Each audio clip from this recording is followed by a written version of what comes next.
Do you hear us? Yes. Okay. Hi. Good morning, and welcome to the second day of GX3. Woo! Woo! I saw what a great time everybody was having this morning, yesterday. So I assume 11 a.m. is actually quite early for you. So thank you for dragging yourselves out of bed to be the first panel of the day. This is Unheard Voices about diversity in game podcasting. And why are we talking about podcasting? How many people here listen to podcasts? Hands? Yeah. How many people here listen to podcasts that aren't serial? Okay, fewer. Okay, I'll take what I can get. Thank you. So podcasting is a medium that has been around for more than a decade, but especially in the past 2 to 3 years, is experiencing a resurgence in popularity. The number of people who listen to podcasts is growing year over year. We've had experienced like 300% growth almost in just a decade, which is huge. And one of the reasons for that is because of the proliferation of smartphones. More and more people are having not just flip phones, like I have, actually, but smartphones. This graph includes iOS, Android, BlackBerry. Can I help you? You like my flip phone? Anyway, thank you. I'm a holdout in some ways. We don't know each other. So the number of people whose phones are smartphones has gone from 10% in 2009 to 61% in 2014. And more people are listening to podcasts on smartphones, which is becoming easier to do. For example, with iOS 8, which was introduced a year ago, the podcast app cannot be deleted. Apple insists that your iPhone be used to listen to podcasts. Oh, no. Welcome to our fifth panelist. He knows how to make an entrance. And as you can see on this next graph, I ruined everything. Let's just do a. Hi, everyone. I'll watch out for the water. Oh boy, yeah, no, that's fine, luckily. Go ahead and try the mics again. mic 1, 2, 3, echo, echo. Hello? Yay. Okay, Do you so the hear mics me? are still good. We just need the AV now. So, 3 years ago, most people were listening to podcasts actually on their desktops. They listened to it in the background or in iTunes or whatever. And nowadays, the number of people listening to podcasts on their smartphones while they're jogging, driving, whatever, is twice as many as people who listen on their desktop. But there's still the opportunity to, so even though the number of podcasts and podcasters are proliferating, there's still some imbalance out there. So, for example, in the blogosphere, there's a word you haven't heard in the last decade, the gender breakdown in a binary sense is still pretty even. It's like 50-50 men and women. But with podcasters, the number of male podcasters is like 87.5% of podcasters are men. It's only like 12% are women. So there's still a lot of disparity there. And that's only referring to the two binary genders. There's a lot of other demographics that aren't being represented, as you can imagine here at an event like GX3. And so we have a panel here of podcasters who represent a variety of perspectives in the gaming sphere who I think just like the last year or two, have all launched podcasts in the gaming space, which is fantastic. So some brief introductions. My name is Ken Gagne. I am the host of the Polygamer podcast. And we'll go down the line here. We have Shawn Alexander Allen of A New Challenger. Hello, Shawn. Hi. Say hello to the crowd. Hi, everybody. Hey. My voice is a little shot from yelling yesterday to all the great people at GX3. So New Challenger is an indie game studio working on Treachery in Beatdown City. But you also have a podcast where you examine racial representation in not just games, but other pop culture media as well, like comic books and movies. Excellent. And we have Anna Tarkov, the co-host of Unconsolable. Hello. Along with Jessica Dennis. The two of you look at video games that are not played on consoles. So would you say that's primarily mobile? We are real gamers, as you can see here by my t-shirt. Yay! Welcome. We have Tanya DePass from, we have slides. Thank you. I didn't even notice that. We have Tanya DePass, who is the co-host of Fresh Out of Tokens. Hello, Tanya. Good morning. How is everyone? Oh, come on now. Thank you. Better. And in a sentence or two, what would you say Fresh Out of Tokens is about? It is about having feminist and intersectional discussions about video games, hopefully more tabletop, and having the discussions that are beyond 10 out of 10 awesome graphics. Awesome. Thank you. But graphics matter. Not all graphics. Thank you. And finally, I don't believe we've been introduced, actually. Hi, JJ.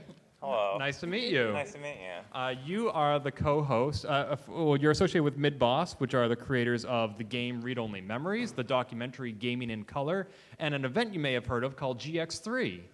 And you are also the co-host of Minus World, formerly known as Super Bonus Gamer World, right? Yeah, that's right. Excellent. Did I miss anything? No, I think that's it. Wonderful. So this panel is not about how to podcast, how to get into podcasting, what hardware and software you need. We're not covering that for two reasons. One, just fucking Google it. And two, there is no right answer because, like, up here, Shawn uses SoundCloud, Anna uses Squarespace, I use WordPress, JJ uses Podbean. There's no right way to do it. It's so easy. I don't know what you use. You're on a network. Well, I'm with Geek.fm, but we use Simplecast. I'm sorry, what? There's a thunderstorm passing through. What was that? We use Simplecast.fm. Gotcha. Simplecast, right. So 5 different platforms, bless you, up here with which to podcast, and they're all correct. If you want to get fancy mics like this, you can. All you really need, in my opinion, is just a USB headset, and that is adequate audio quality with which to get started. So if you want to chat with us afterward about those basics, that's great. Everybody in the front row got stickers about Polygamer with my website address. You're welcome to contact me there. If you want stickers, I have a lot more, and you can follow us on Twitter at those handles. But in the meantime, I thought we would talk about a whole variety of issues about diversity in gaming podcasts. So I'd like to start with like why you want to get into podcasting in the first place. What prompted you to launch your show? So why don't we go backwards down the line and start with JJ. What is the incentive or motivation behind Minus World?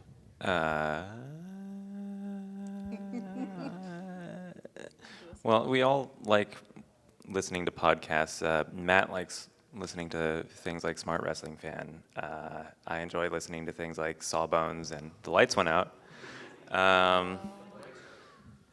And we thought Is there going to be a rave? it's pretty cozy, actually. I kind of like it. Yeah, exactly. We could just like. Yeah, just close your eyes and listen like a podcast. That's better. Yeah, I think we just thought it would be cool to do, really. For a little while, there was a point where we were doing too much, and the podcast kind of fell wayward for a little while. But now that we finished with Read Only Memories and everything, GX3 is happening right now. We're trying to go back and just sort of discussing like what games we like, things that we're doing right now with Midboss and stuff like that. We just think it's cool. So it's part of this media empire that you're building. Yeah, exactly. So people who appreciate what you're offering from the other media can get it in an audio format as well. Yeah. Excellent. Yeah, Cool. maybe we'll do a Read Only Memories radio drama. That'd be fantastic. one Can I do point. I can recommend some good Foley people. Nice. So, excellent. I do a really good sound of people walking. So, anyway, Tanya. So funny story. I've been talking about doing a podcast and talking to other friends that we know, like, oh, I want to do this, and they gave me all this great advice. And then I was going to interview Chris Algu of Brooklyn Gamery, and he's like, oh, well, is it a podcast thing? Is it a, like, Skype interview? And I was like, we could do a podcast. So I literally recruited a friend of mine to do the audio, and we put it together in 8 hours. And it worked out. So now we are a weekly show, like 7 months later, because we decided that these were important things to talk about. And I was lucky in that I had the base from I Need Diverse Games to kind of help with that, because I'm sure if I just decided, I'll start a podcast, I wouldn't be where I am with it now.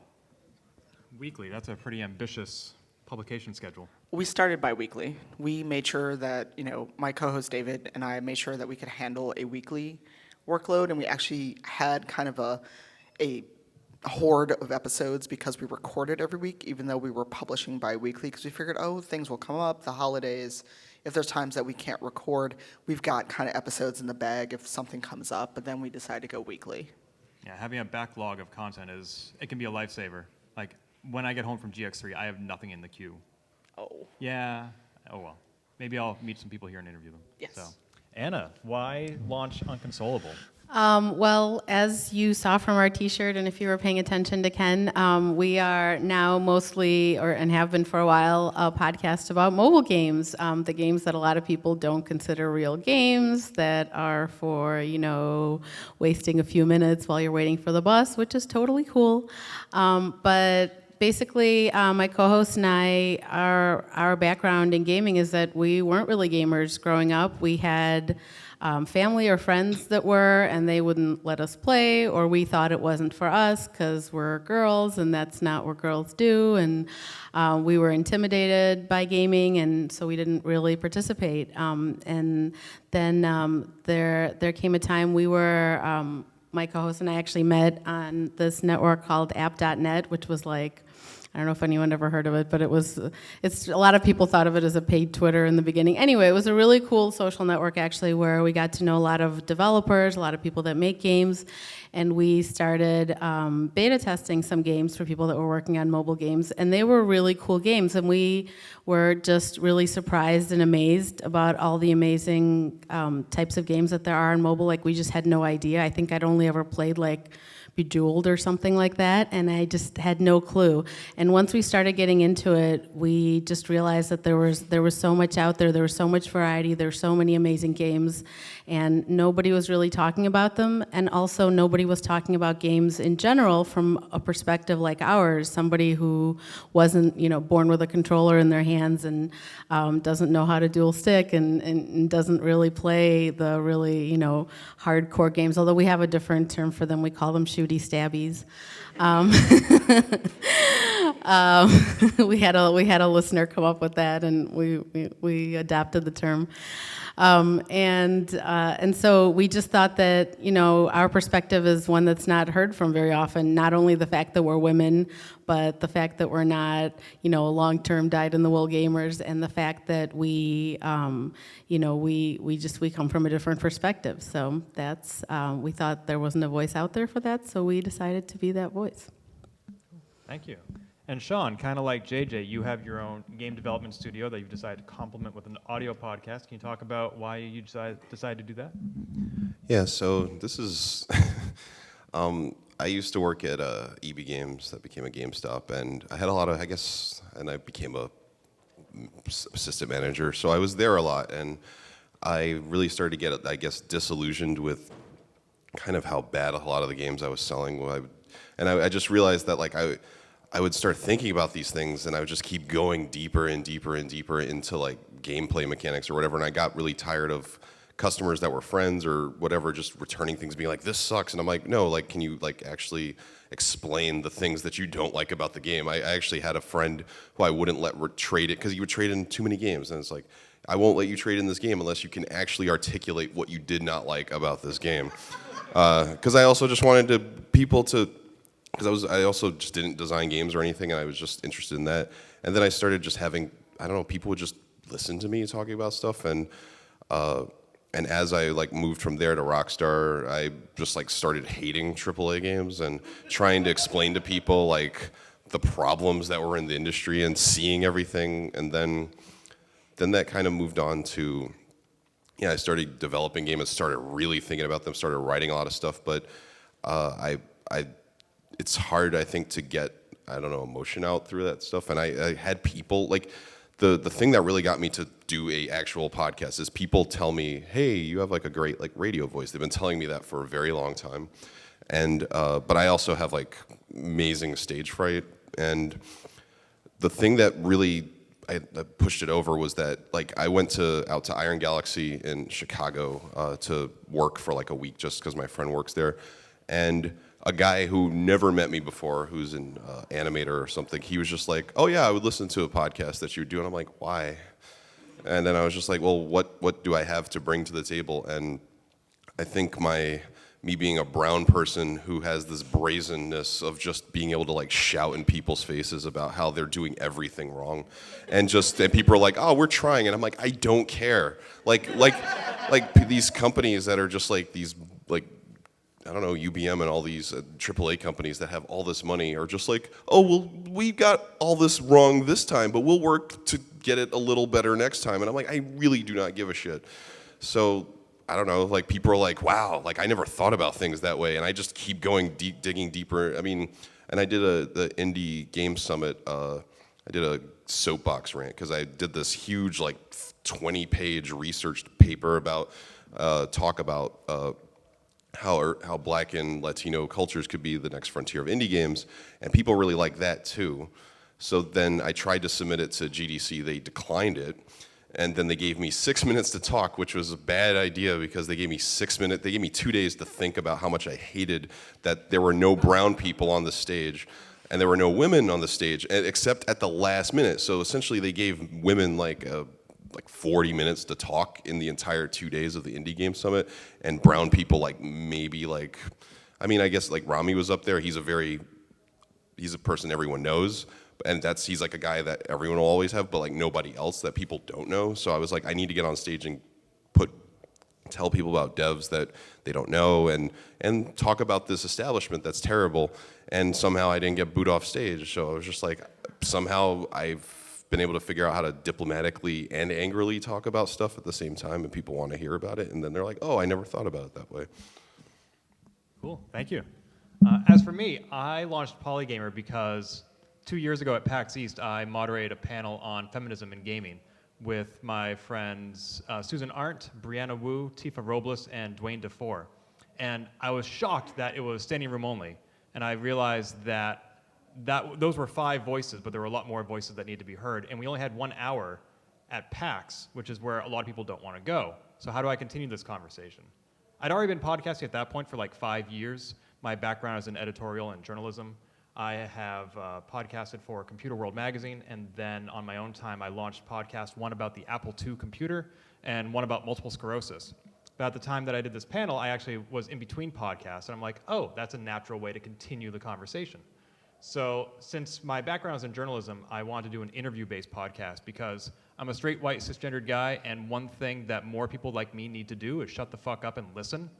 So that's the format my podcast takes, is where I bring people on the show and I ask them to tell me their stories. I understand that it's not anybody's responsibility but mine to educate me, but I'm trying not to ask them things like, what is intersectionality? Or what is feminism 101? I want to hear their stories. Like, Shawn was very generously one of my very first guests, and he told me about his experiences and why he does what he does. And that's not something I can Google, unless he's done other interviews, in which case I'll read those first and try to build on them in my interviews. But one challenge I've had in my podcast is trying to identify exactly who my audience is, because I find that the people who want to hear most about equality and diversity in gaming are the people who already believe in the need for equality and diversity in gaming. So it's almost like preaching to the choir. We all talked a little bit about what our unique perspectives are that we bring to our shows and how our backgrounds influence that content. I'd like to hear about who you think your audience is, or who you want your audience to be, or who you're targeting with your show. Feel free to jump in and rather just go down the line. All right. Tanya. I'll go first. For me, I would love it if people that actually need to hear the conversations we're having would listen. But I know that a lot of people are listening because they already believe in these issues. And while I call myself a gamer, the term is very loaded. I would like people who enjoy gaming, are very into gaming, but also want to have those deeper conversations be the target audience. Because again, I enjoy Call of Duty. I enjoy, shooty stabbies, as Anna says. But I also want to have conversations about games like Home Alone or, Never Alone, or Gone Home, or things like that are, beyond the, oh, this is a great indie game and you should go play it. I want to talk about people's experiences with the game and have that deeper conversation. So hopefully people that need to hear it will stumble across the podcast as I get more industry guests and more people that are kind of known, and if they talk about it, that maybe will prompt someone to go back and listen to older episodes with unknown people. Because what I don't want people to do is feel like, oh, I've never made anything, or I'm not important and I can't come on your show. That's a lie. So if you ever want to be a guest on the show, just tweet at me. So.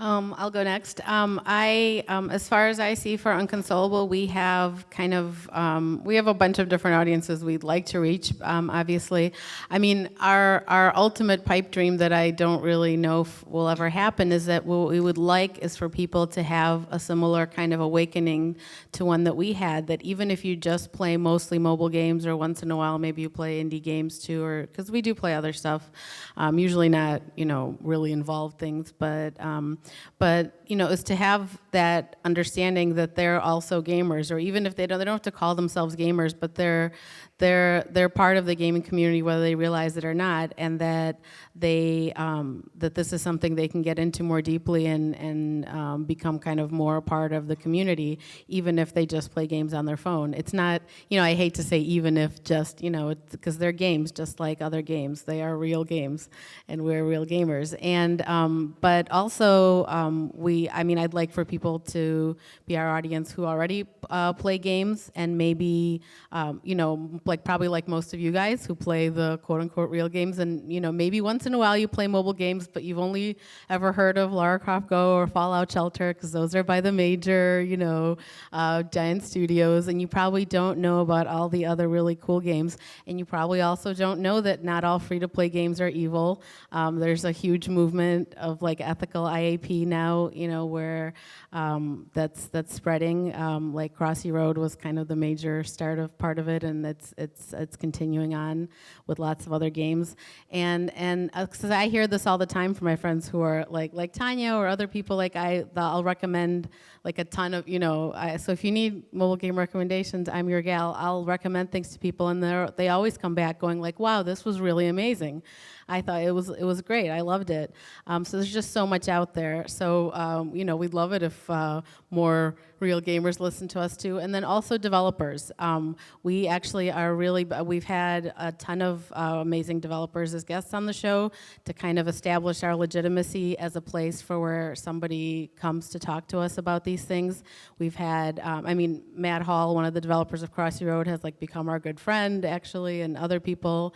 We've had Asher Vollmer, who made Threes. We've had all kinds of really top tier mobile developers, and what we're hoping to do is, by highlighting the really awesome and amazing things, is to kind of, it sounds condescending because we're not developers, and I don't want to tell people how to make their games, but I also do.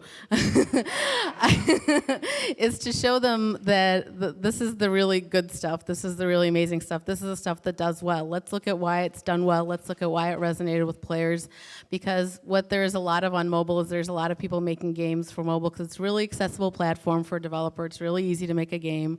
You don't have to, have a publisher. You don't have to. It's pretty simple, and the tools are accessible. And so there's a lot of crap, and there's a lot of people that just think they can just poop something out, and there's going to be, not to underscore the T-shirt any further, and there's going to be, an audience for it, and that's just not the case. We want to be taken seriously. We demand quality too, just like other gamers, and so we want developers to realize that when they're making a mobile game, it can't just be some piece of crap. So.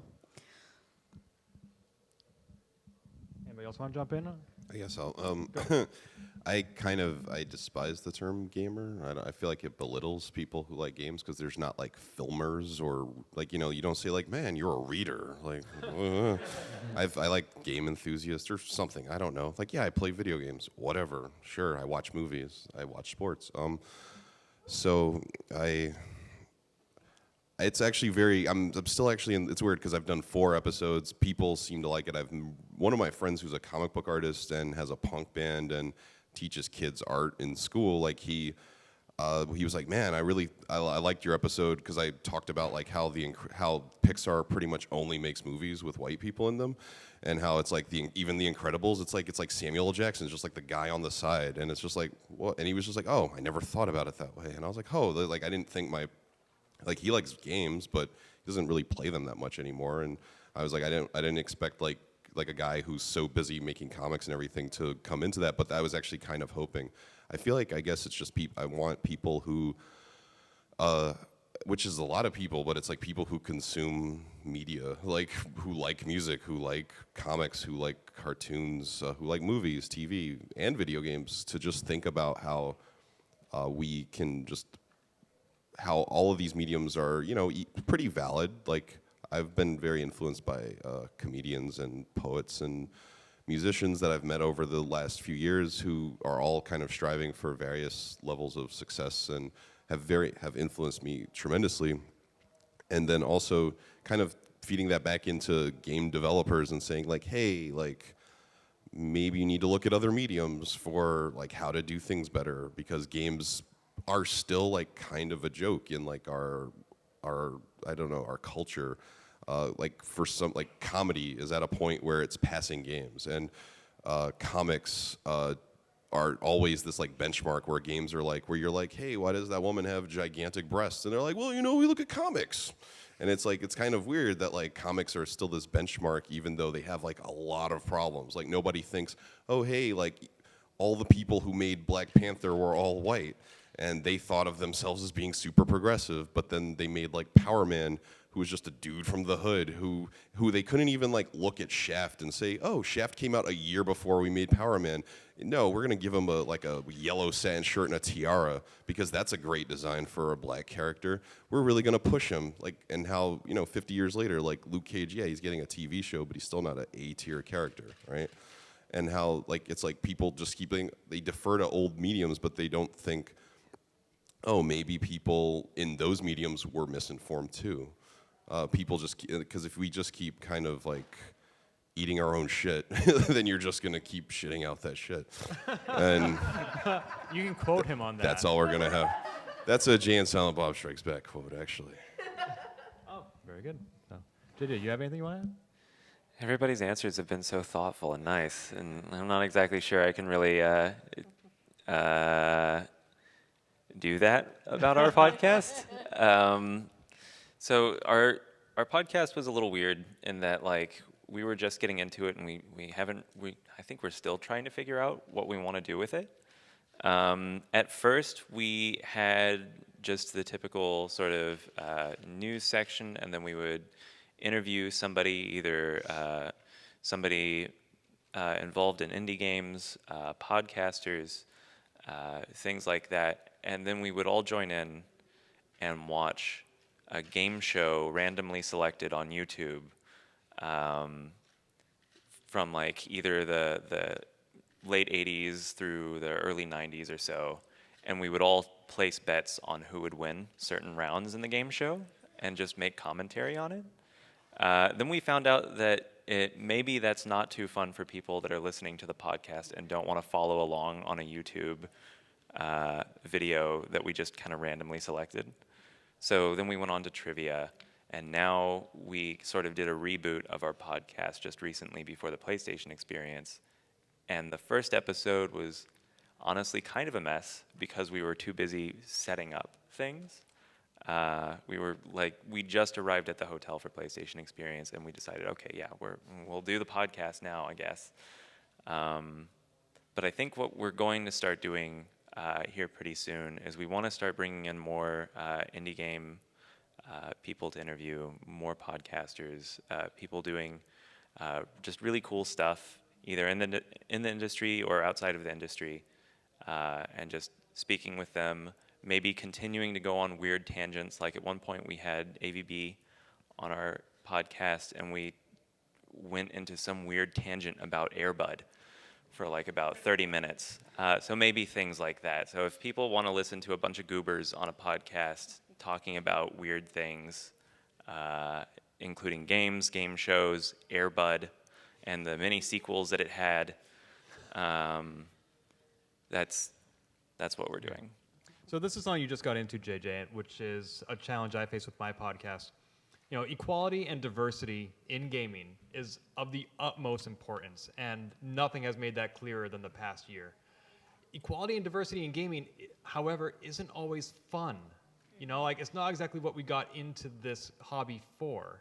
And there were episodes of my podcast where I finished recording it and I said, oh my God, that was an amazing interview. I can't believe the stuff we touched upon. Nobody's going to want to listen to that because they're going to end up depressed and sad. So how do you make equality and diversity fun, other than watching old game shows? I don't worry about it being fun. I worry about it being real. Because it can't always be fun. Are you afraid that will scare off listeners? Like people won't want to listen? If they don't listen for that reason, because, and I may get on my soapbox for a moment, I'm a queer woman of color who wants to be in this industry, and it's not fun for me. So I'm not going to soften the blow for anyone else. So if the conversations we have on that show are too much for you, I'm sorry. Go find another cheerful, fun podcast that talks about graphics and game scores. We are not for you. Okay. So weirdly enough, one of my, I guess the podcast that I most send to people and people say, man, this is really good, was a podcast where I talked about how in the game space, how there's for some reason this like ongoing joke about natural hair and afros, like it's, and you know, it's like I talk about like how Broken Age has like this weird joke about the like it's like cool, you got a black lady, but now you're making fun of her hair for no reason. And in like Double Dragon Neon, I know because I've talked to some people that, like, because like there's like the Williams character and he's supposed to be a generic white guy, but apparently the Japanese side said that he was black and the American side was confused. But then, and Way Forward was kind of like, well, whatever, we'll put the thing so there's two. But then like Majesco or whoever published it was like really like excited to talk about it and talk about how there were Afro picks in the game and how you could use them as a weapon. And I was just like, none of this is funny. Like, do you know what Afro picks mean and blah, blah, blah. And like just talking about these things, people are like, wow, like I never thought about that. And that's the one that's been listened to the most, was like something about something like weirdly niche, right? Like my hair issues, like and a lot of people's hair issues. And that other people just like, oh, I never thought about that, and like, you know, calling out like Tim Schafer for making a terrible joke, and like sending it out and putting it on Twitter and saying like, man, if you really want to make like black characters with like good hair, like you should listen to this podcast. And people are just like, yeah, I learned so much from this. So I mean, like, if you can talk about stuff and you can talk about it in like a manner that elucidates in a way that is, it's not fun, but like people really love going down the rabbit hole. Like people read Wikipedia, like people read Reddit, which is not fun. Like, right? Like Reddit is the worst thing on the planet, and people just keep clicking on links. I mean, what was it, Kamiya? Like he has this whole thing when they were making Metal Gear Rising that he sent out a tweet because someone was like, "What's your favorite Metal Gear?" And he linked them to a tweet that was him saying, "Oh, check this tweet." You can go about like 200 tweets deep, and he then says, "I've never played a Metal Gear game." I think people found that interesting. Like, I thought that was funny. Like, people love to go down the rabbit hole. So it's like, if you could give people things that they don't know. Like, people love this. Like, Adam Ruins Everything is an amazing show. That's like, it's comedy, right? But it's like, it's delivered in a way that people are just like, oh, cool. And then like they had an episode where they're just like, hey, nobody knows what a hymen is. Like, and he steps back, and like one of the women on the show, like, she explains this, and people are just like, holy shit. And this is like a great show because, and they're telling everybody, you're dumb. Like, you don't know any of this stuff. Like, why do you even do this stuff? And people are just like, yeah, I'll keep watching the show and keep listening to it. So, I mean, people like to be taught stuff. I mean, that's what all the randos on the internet do, is they say, can you tell me? Can you find me some stuff? Can you link me to something? And it's like, it's not our job to teach, but if we're talking, be like, yeah, my podcast, go listen to it, asshole.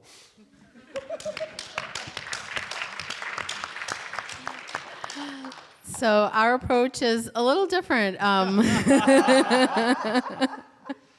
Although I will tell people that on the internet too. But, you know, while we started out definitely being very aware that one of our goals is to highlight diversity, we're definitely, I mean, it is a little bit harder because we sometimes bemoan that we have had a lot of white guys because there's just a lot of, I mean, as we all know, in like women in tech is whatever percentage, and women in games is like even lower. So we're gonna redouble our efforts to try to try to do better about that. We're already in our second year of the podcast, but because our goals are twofold. Like we do want to be a prominent voice in mobile gaming, and then we also want to highlight diversity. So it's both. So we have to kind of do both things. And basically, our approach is that we're very like lighthearted, but we're deadly serious about the stuff that we talk about when it comes to diverse issues, and we try to make it not. I don't want to use the word preachy, but like we're just talking about the games we like, and we highlight problems, and then but we're very I think we're very funny. If you listen to the show, you might agree, and we just try. That's our approach. Like we're like stealth, diversity type people. We'll sneak it in there, basically, and we'll give you like some broccoli with your chocolate, and that's our approach. So. Has anybody here ever had chocolate-covered broccoli? No. All right. Theoretical chocolate broccoli. Okay. So there are a lot of challenges in the podcast that we do, not only sticking to a schedule, but also balancing the content, finding an audience, etc.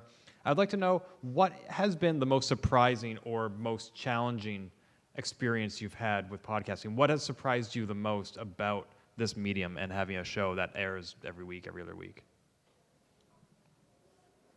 JJ?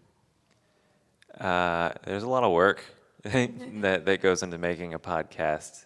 And part of the reason why we had to start doing a reboot is because we were already putting a lot of work on top of a lot of other work. So it was really difficult for us to sort of, again, figure out what we were doing, find sort of our voice in the podcast, and make it unique past game shows and talking about Air Bud. And that is a unique niche, though. But yeah,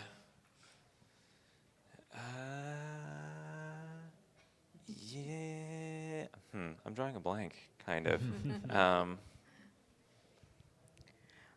For me, it's been the conversations we get to have, because, you see people online or you see their game, and you don't know them as a person, but when you get a chance to sit down or virtually sit down and talk with them, you find out a lot of very interesting things.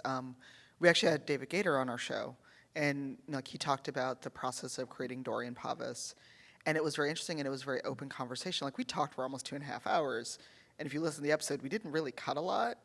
And people that have listened have said, this is a very interesting conversation, because I think a lot of people forget that game devs are people, and they forget that the people doing podcasts are people, and that you have other things to do besides create the podcast for free that you get to listen to.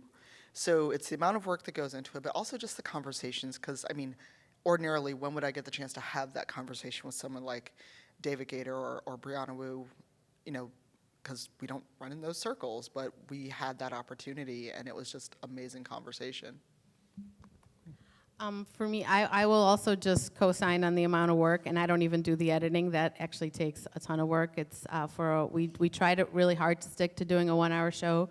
We're really committed to valuing people's time, since that's actually something that's an aspect of mobile gamers. We don't have as much time, so that's why we want to value people's time. But it can take up to 4 hours to edit a show like that. So that's what my co-host Jessica does, and I do all the other prep, and I book guests and all this other stuff, and gather up links and kind of decide. And that takes up a ton of time too. And just doing kind of the PR marketing end is just the work is never done. But what's been really surprising for me is just how much fun we've had and how many friends we've made, even though I now realize all along that this was really just a long con to make lots of friends who are amazing creative people who work in one of the coolest industries in the world. So now I realize that, but that has been surprising, and just how easy and simple it is, at least for us. I know it's different for shows that are trying to get guests who work at like more major, we've talked to mostly indies and people who are, so just how easy it is to, and how much people like talking about, imagine that. People want to talk to people who love what they do and talk about what they're working on and that sort of thing. So, but just how easy it is and how much fun and how you become just part of this community. It's been really, really amazing and really fun. It's very weird. I repeat a lot of words if I don't script myself better. I feel like when I'm just speaking to people, I'm pretty good, but when I have a loose script for a thing, you just keep hearing like the so and and like I say way too much, and I've had to edit out hundreds of knows out of a thing, and I also really hate my voice, and so it's not even the time, it's just it's like purgatory. You're just there, sitting there being like, I don't want to listen to myself talking for the next 5 hours trying to edit it down. And then I also spend hours writing scripts because of those knows and all those things, and how easy it is just to then have to kind of reverse Wikipedia myself and kind of like, you start on a topic and you say, oh, I'm going to talk about this thing, but then if you don't actually think, if I'm going to be talking about the layers of stuff, you really have to be so researched, because then, like, I recorded an entire episode that was very reactionary to a lot of the terrible stuff at E3, like mechanical apartheid and all that nonsense, and I hated it. I deleted it. I was just like, no, I'm good. That's why I haven't I'm still working on a new episode, and I just realized that, that you also have to have a mission, sort of. Not like you just have to have a focus, and like the idea of like critiquing media, like you might have to take a few months away from something, because everyone was like, man, you should have an E3 episode. And I was like, yeah, I know, I was working on it. And they're like, yeah, but you should have people on it. And I'm like, no, but it's just me. And everyone's trying to give you all this advice, and you just have to you have to figure out what it is you're trying to do. And that being reactionary to stuff isn't always that helpful also, because then you just don't. It's time, but it's also just, it's like preparation. It's having a malaise and just being like, I don't like what I'm doing right now, and then like wanting to do it. And then also that people still say to me like, hey, when is your thing coming back? Because I really liked it, and I really like listening to it. That's also like the fact that anyone gives a shit what I have to say about anything always surprises me. I thought the hardest part for me would be finding guests, because I launched my podcast July of last year. It's about a year and a half ago. And then a month later, this thing happened called Gamergate. And I'm like, oh, people are really going to trust me when I come up to them and say, hi, I'm a straight, white, cisgendered male. I want you to come on my show and tell me your life story. I promise I have the best intentions, because that's worked out so well for you in the past. And that was my pitch when I emailed Zoe Quinn. She wrote back and said, sure. I was like, you're shitting me. Really? So Zoe Quinn was on my podcast, and that significantly boosted my credibility, because when other people are like, what are your intentions? And I'm like, Zoe Quinn trusted me. They're like, oh, you're cool. But you have to accommodate their schedule, which is why it's great to have elaborate sound setups, but I don't work from home, and so I bring my USB headset to work, and if somebody needs to, if their lunch hour is when they can talk to me, then I'll sneak into a conference room and I'll record my podcast there, because anytime that they're available, I'm going to work with them. One of my all-time favorite guests was violinist Taylor Davis, and I had to work with her 3 months to find a time that worked for her, because she was on tour, and that was worth waiting for. But like, I can't say, hey, my slot next week is open, can you help me fill it? And that it doesn't work that way. So there has to be a lot of flexibility on this end. So I would like to open it up to questions. If there are any questions from people who listen to podcasts, want to start podcasts, are curious about any element of what we've been discussing. Are there questions? Hands? Hi, can we hand this person a mic, please? Thank you. Thanks. So I'm really curious to hear, now that you've been doing this for a while, is there anything you would have done differently starting out? Can we have the mic back? Tanya. I would probably have started weekly and not kind of literally started so half-assedly, because I have no shame in saying that first episode is a great conversation, but the audio is crappy. And I would research it a little bit more, because it was just, okay, I want to do the thing. Here's an opportunity. Let's go do the thing. So I would probably ease into it a lot more, but hey, it worked out. Anybody else? Ours is sort of the same way. We had an opportunity to do sort of like a podcast and interview these people, but there were certain aspects of it with ours that wasn't really well thought out. We just thought, oh, news, but none of us really like read the news. We just were reading it on the fly and then discussing it. But maybe putting some more time and effort into figuring out what we can make in terms of making like unique content for each episode. Just mostly pouring more time into it. One thing I kind of wish we would have done with the past episodes is have a video version of the episode so people can actually watch the game shows we were watching, but I don't know how legal that would be. But it would still be really fun if we could have done that. I will say that I tried a video edition of my podcast because my YouTube channel is far more popular than my audio podcast. I get about 250,000 views a month on YouTube, and I want to capitalize on that audience and get the message out. Shawn was a very generous guest on my video edition of the podcast, which required us basically just sitting there at webcams and staring at each other for an hour. And I wasn't putting a lot of work into editing it and like giving people things to look at other than talking heads. And even without that extra effort, video is a bear to edit. It takes so much more time and effort, and it wasn't getting a lot of views because, you know, people want to listen to podcasts. They want to be driving to work and listening to it, or going for a jog and listening to it. They don't want to be sitting at their computer and staring at the video for an hour. So after the first few episodes, I decided to kill it and just focus on the audio edition. Perhaps a game show would have been more visually appealing. That would have worked a lot better than Talking Heads, but I do not regret killing the video edition of my podcast. We have a question in the back there?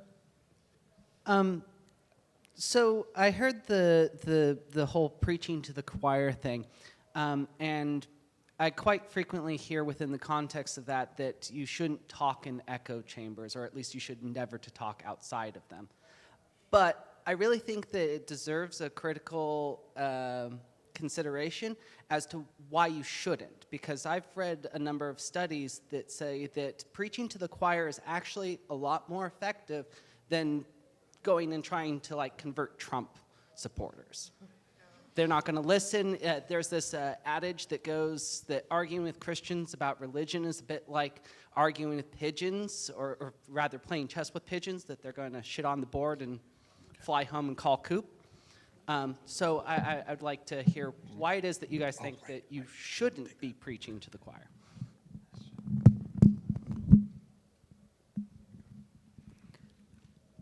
Well, please don't think I'm being rude, but I'm trying to figure out what your question is.